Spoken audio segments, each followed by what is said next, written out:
Doctor doctor வந்துட்டாங்க. இவ வேற கரடி மாதிரி அதுக்குள்ள டாக்டர் கூட்டிட்டு வந்துட்டா.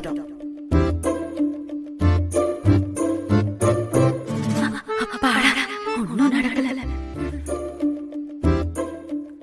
சரிங்க டாக்டர், நீங்க செக் பண்ணிட்டு இருங்க.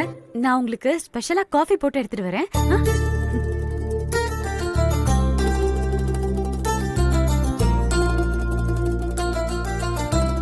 இங்க பெயின் இருக்கா? இல்ல டாக்டர். ஐயோ என்ன நம்மள. இங்க பெயின் இருக்கா?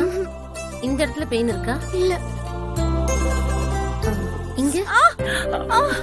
அம்மா, அங்கதான், அங்க ரொம்ப வலிக்குது டாக்டர்.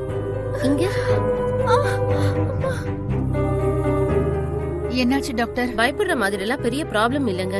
கீழே விழுந்ததுல ஒரு சின்ன சுளுக்கு பிடிச்சிருக்கு, அவ்வளவுதான். நான் குடுக்கற டேப்லெட்ஸ கொடுங்க. ஒரு 2 days கம்ப்ளீட்டா ரெஸ்ட் எடுக்க சொல்லுங்க. எந்த வேலையும் செய்யக்கூடாது. ரெஸ்ட் ரூம் போனா கூட யாராவது தாங்கி பிடிச்சி மெதுவா தான் நடக்கணும். அவ எதுக்கு நடக்கணும்?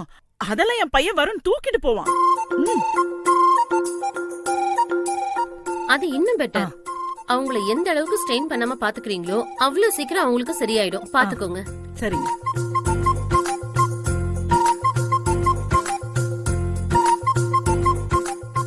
பெயின்க்கு இந்த டேப்லெட்டை கொடுங்க. அப்பப்போ ஆயில் வச்சு நீவி விடுங்க. Okay doctor. ஓகே மேடம், நான் கிளம்புறேன். 2 daysக்கு அப்புறம் வந்து பாக்குறேன்.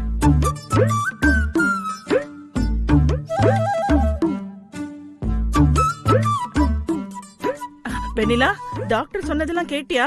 எந்த வேலையும் நீ செய்யக்கூடாது. நல்லா ரெஸ்ட் எடுக்கணும். அப்பதான் சுளுக்கு சீக்கிரம் சரியாகும். புரியுதா?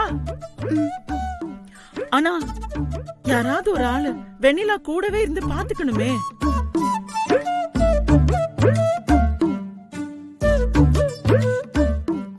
எனக்கு நாளைக்கு ஆபீஸ்ல முக்கியமான மீட்டிங் இருக்கு.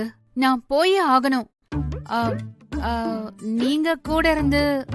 ஐயோ அண்ணாமலை, எனக்கு நேத்துல இருந்து தலையே சுத்திக்கிட்டே இருக்கு. உடம்பு சுத்தமா முடியல. பிபி லோ ஆயிடுச்சு. என்னால முடியவே இல்ல. கொஞ்ச நேரத்துக்கு மேல என்னால உட்காரவே முடியாது. மயக்கமா வந்துரும். வருண், நீ ஒரு 2 days ஆபீஸ் வேலையெல்லாம் தள்ளி வச்சுட்டு வெண்ணிலாவ கூட இருந்து பாத்துக்கோப்பா.